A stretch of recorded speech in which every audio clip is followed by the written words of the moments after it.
Hello and welcome to News Update on Acnn TV.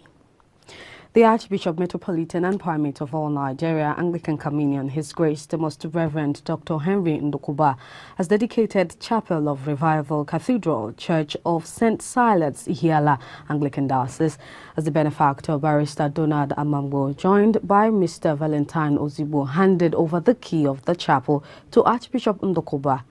Archbishop of the Niger, His Grace the Most Reverend Dr. Alexander Ibezim, Bishop of Ihiala Diocese, His Lordship the Right Reverend Professor Israel Okoye, Bishop of Niger West Diocese, the Right Reverend Johnson Ekwe, among others, joined Primate Ndukuba in the church service as attended by Anglican faithful in the diocese, friends and well-wishers. Declaring the new edifice as a sanctuary of the presence of God, Primate Henry Ndukuba commended the growth of the church in the diocese and thanked the benefactor, Barrister Amambo, for using his hard-earned resources to serve God, assuring that God will continue to enlarge the coast of all who serve him in all sincerity.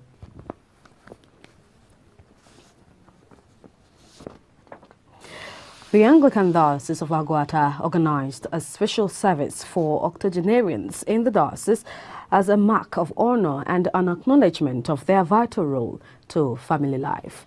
The special service, which was held at the Cathedral Church of St. John, Ekwulobia, was attended by the Anglican Bishop of Aguata Diocese, Right Reverend Samuel Ezofo, his wife, Mrs. Chinyere, clergymen, Anglican faithful, friends, and well-wishers of the celebrants.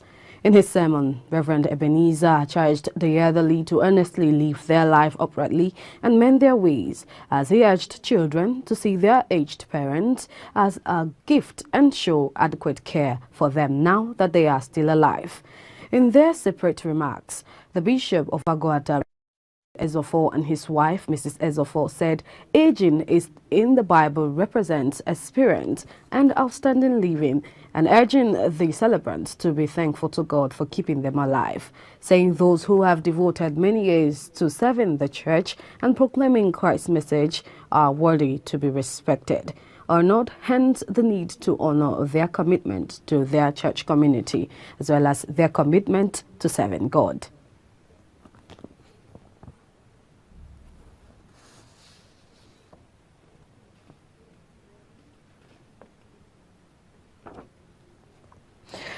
There was much joy in the air as workers in the Anglican Diocese of Obaro shared in a unique way in the spirit of the season, a season that marks the highest expression of the love of God unto mankind.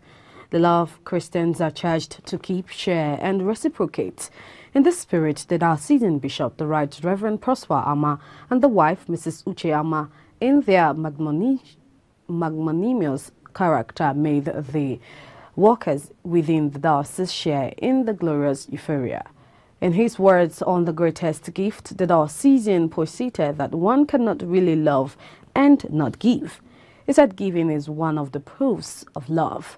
Give on demand, not necessarily by merit, but a voluntary expression of the heart, adding that when Christians were yet sinners, God gave his Son to die for them, hence the greatest gift to mankind.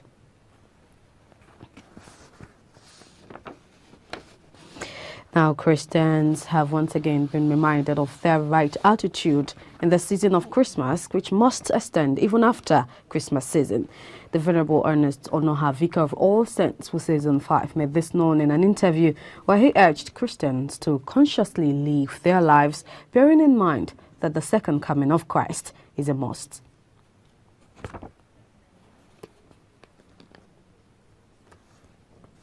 And on sports now, the first match of the Nigeria Professional Football NPFL for the 2021-2022 season, played at the Muhammadu Dikko Stadium in Katsina, was between Katsina United and Enugu Rangers International. It was nearly marred with drama in the second half as the visiting side goalkeeper refused to leave the football pitch after he was awarded red card by the officiating referee.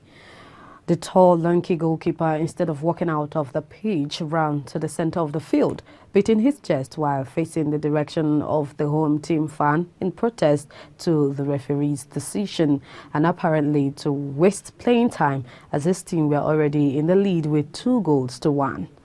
Meanwhile, the fans responded in equal frenzy by booing him and daring him to come out of the pitch and face them. But after about 7 minutes, the team officials, along with security agents, were able to pacify and bring him out of the pitch.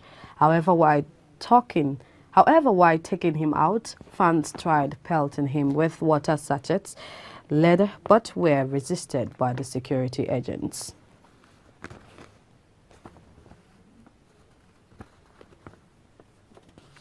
So that's it for the news update. Please join us by 3 p.m. West African time for the news on the hour. I am Mzubechi Frank, and thanks for watching.